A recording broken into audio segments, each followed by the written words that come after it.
आज पूरे वर्ल्ड में 90% से भी ज्यादा पॉपुलेशन सिर्फ और सिर्फ 10% मनी को होल्ड करती है, जबकि 10% पॉपुलेशन 90% से भी ज्यादा मनी को होल्ड करता है। इतना डिफरेंस इसलिए देखने को मिलता है क्योंकि ज्यादातर लोग पैसा कैसे कमाना यही नहीं जानते।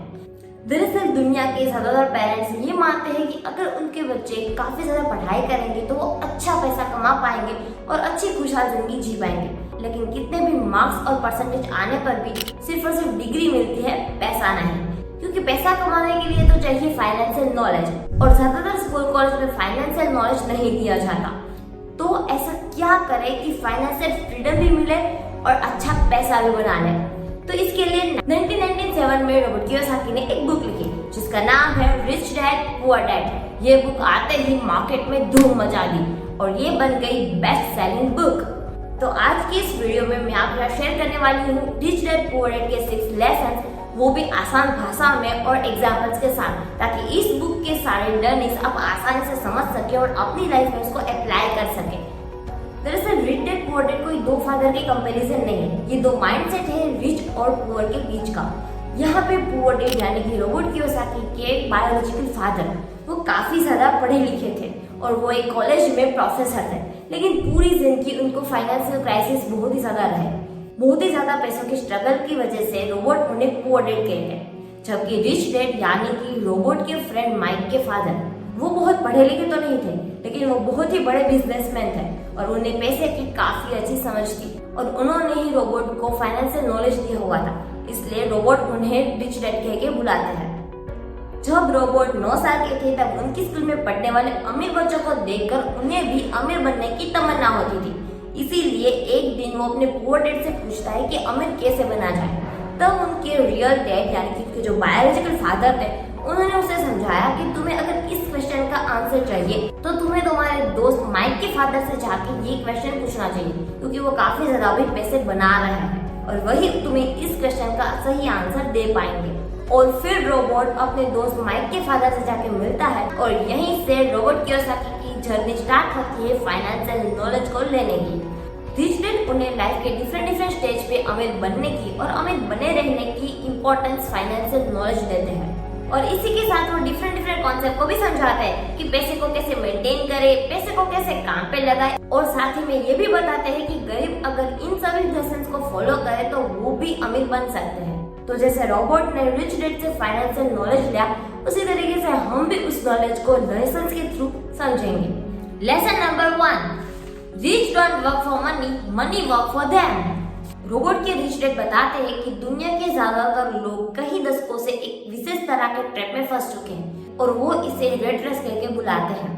आज दुनिया के ज्यादातर लोगों की लाइफ का मकसद सिर्फ अच्छी सी कॉलेज में पढ़ाई करना, जॉब ढूंढना, शादी करना और फिर कार और घर जैसी चीजों के लिए लोन लेना ही रह गया है और फिर उसी लोन की ईएमआई को भरते भरते उनकी आधी से ज्यादा सैलरी उसी में चली जाती है। अमीर लोग पैसे के लिए काम नहीं करते क्योंकि वो एक ऐसा सिस्टम बनाते हैं कि अगर कुछ टाइम के बाद वो काम ना भी करे तो वो सिस्टम उनको पैसा कमा के दे सकता है। जैसे कि अलक पांडे सर, जो एक टीचर जिन्होंने आज अपना इतना बड़ा नाम बना दिया। कविता किचन की कविता मैम यूट्यूब पे तो काम किया ही, लेकिन हाल ही में अपने मसाले भी लॉन्च किए। अमीर पैसों के लिए काम नहीं करते उसका मतलब ये नहीं है कि अमीर लोग काम नहीं करते, लेकिन जैसे गरीब और मध्यम वर्ग पैसों के लिए काम करते हैं, अमीरों का पैसा उनके लिए काम करता है। अब उनके लिए पैसा कैसे काम करता है उसका जवाब आपको आने वाले पॉइंट्स में मिल ही जाएगा। Lesson number 2, financial education is very important. School college हमें बहुत ही अच्छा नौकर बनाता है। बहुत सारी पढ़ाई करो, डिग्री हासिल करो, जॉब लो और फिर रेट रेस में फंस जाओ। वो सिर्फ अच्छे मार्क्स और जॉब के लिए ही तैयार करता है, लेकिन कैसे अपने पैसों से पैसा कमाया जाए वो वहाँ पे नहीं सिखाया जाता। और इसी के लिए एसेट्स और लायबिलिटी के बारे में जानना बहुत ही ज्यादा जरूरी है।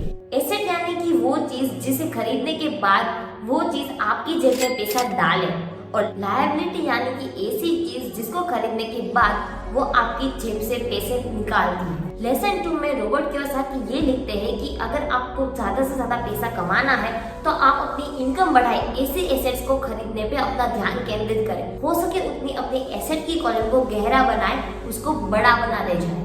फॉर एग्जाम्पल, आपने कार खरीदी और कार को ऐसे काम में लगा दिया जहाँ पे आपको किराया मिलता है, तो आपके लिए एसेट है, क्योंकि ये आपकी जेब में पैसा डाल रही है। और मान लो कि आपने लोन पे कार तो खरीदी, लेकिन उसको आपने अपने घर में लाके खड़ा कर दिया। अब वो कार आपके लिए लायबिलिटी है, क्योंकि वो आपकी जेब से पैसा निकाल रही है। इन शॉर्ट, दिखावा करने के लिए 50,000 का फोन खरीदना लायबिलिटी है, जबकि उससे 50,000 को कहीं पे इन्वेस्ट करना एसेट है। Lesson number 3, mind your own business. Robot बताते हैं कि जब भी वो किसी से पूछते हैं कि आप क्या काम करते हैं, तो वो बताते हैं कि मैं बैंकर हूँ, मैं डॉक्टर हूँ, मैं टीचर हूँ। तो रोबोट उनसे पूछते हैं कि क्या आपके खुद का स्कूल है, क्या आपके खुद का हॉस्पिटल है, क्या आपकी खुद की बैंक है? तो सब लोग कहते हैं कि नहीं, मैं वहाँ पे जॉब करता हूँ। तो रोबोट उनसे कहते हैं कि अच्छा, तो वहाँ पे आप नौकर हैं, तो आप अपने लिए क्या करते हैं, आपका खुद का क्या काम है? तो सभी लोगों का एक ही जवाब होता है, कुछ भी नहीं। रोबोट बताते हैं कि काम से जॉब करने वाला इंसान कोई भी ऐसा काम कर सकता है जिससे उसकी इनकम बढ़े। एक बार मैकडोनल्ड के फाउंडर रिक रॉक एमबीए की क्लास में स्पीच दे रहे थे। अभी उन्होंने स्टूडेंट से पूछा कि do you know what is my business? तो सभी लोगों ने एक ही जवाब दिया कि आप हैमबर्गर के बिजनेस में हैं। तो रिक रॉक हंसने लगे और उसने कहा, नहीं, मेरा काम रियल एस्टेट का है, क्योंकि जब भी मैकडोनल्ड की फ्रेंचाइजी कोई भी खरीदता है तो उसी के साथ उन्हें उस जमीन को भी खरीदना पड़ता है। तो हुआ ना रियल एस्टेट का बिजनेस। और आप खुद देख लो कि आज के टाइम में पूरे वर्ल्ड में मैकडोनल्ड रियल एस्टेट का सबसे बड़ा एम्पायर बनकर खड़ा है। अब यही लेसन मैं आपको एक एग्जाम्पल के थ्रू समझाती हूँ। अमन सर और Rakesh sir Krishna school of science में पढ़ा रहे थे। अमन सर ने स्कूल में टीचिंग के साथ साथ अपना एक प्राइवेट ट्यूशन भी ओपन कर दिया। स्टार्टिंग में तो वो 12th स्टैंडर्ड के बच्चों को ही ट्यूशन देते थे, लेकिन फिर स्टूडेंट की संख्या दिन ब दिन इतनी बढ़ती गई कि उन्होंने 8th स्टैंडर्ड से लेकर 12th स्टैंडर्ड तक की कोचिंग क्लासेस स्टार्ट किए। अब उसने उसके लिए दूसरे टीचर्स को भी अपॉइंट कर लिया और साथ ही में उन्होंने ऑनलाइन टीचिंग भी देना शुरू कर दिया और वीडियोस बना के यूट्यूब पर भी अपलोड करने लगे। अब देखते ही देखते जो अमन सर ने साइड इनकम के लिए ट्यूशन क्लासेस स्टार्ट किया था, वही उनका मेन इनकम सोर्स बन गया। अब उन्हें कृष्णा स्कूल ऑफ साइंस में पढ़ाने की कोई जरूरत ही नहीं रही। तो रिच डैड रोबोट कियोसाकी को समझाते हैं कि हम बाकी सब के लिए तो काम करते हैं, लेकिन हम खुद के लिए काम नहीं करते। हमें खुद के लिए भी काम करने में फोकस करना जरूरी है। Lesson number 4, the history of taxes and taxes are only for middle class and poors.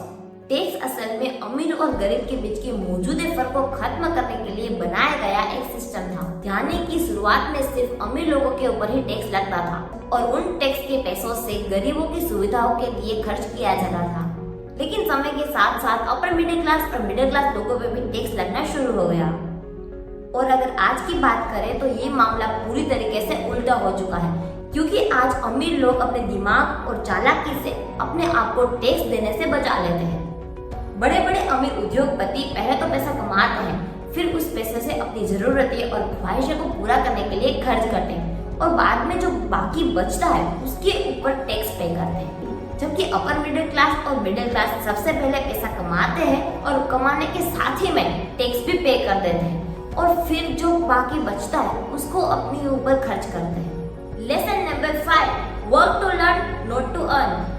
Robot बताते हैं कि एक बार सिंगापुर में उनका इंटरव्यू चल रहा था। उसी दौरान एक महिला जर्नलिस्ट ने उनसे आके कहा कि मैं भी बहुत ही अच्छा लिखती हूँ, मैं भी बेस्ट सेलिंग ऑथर बनना चाहती थी, लेकिन नहीं बन पाई।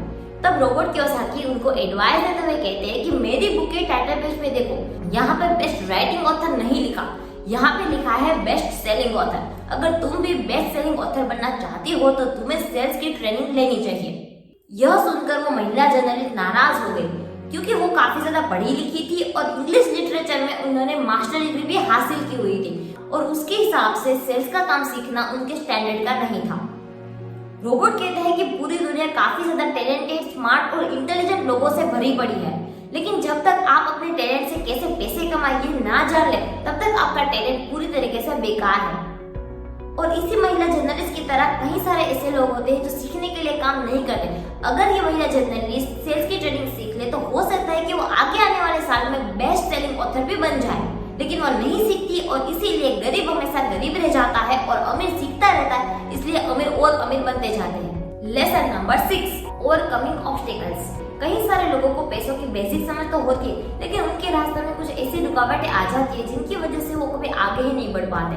तो रोबोट ने कुछ ऐसा एनालाइज किया है, ऑब्जर्व किया है कि ज्यादातर यही 5 चीजें हैं जो हर किसी की रुकावट का कारण बनती है। सबसे पहले फर्स्ट फियर, अमीर हो या गरीब सभी लोगों को पैसे का नुकसान का बुरा तो लगता ही है, लेकिन आप अपने नुकसान को किस तरीके से देखते हैं। अगर आप डरते रहोगे तो आप कभी भी कुछ नया नहीं कर पाओगे। आपको बिना डरे कैलकुलेटेड रिस्क के साथ आगे बढ़ना होगा।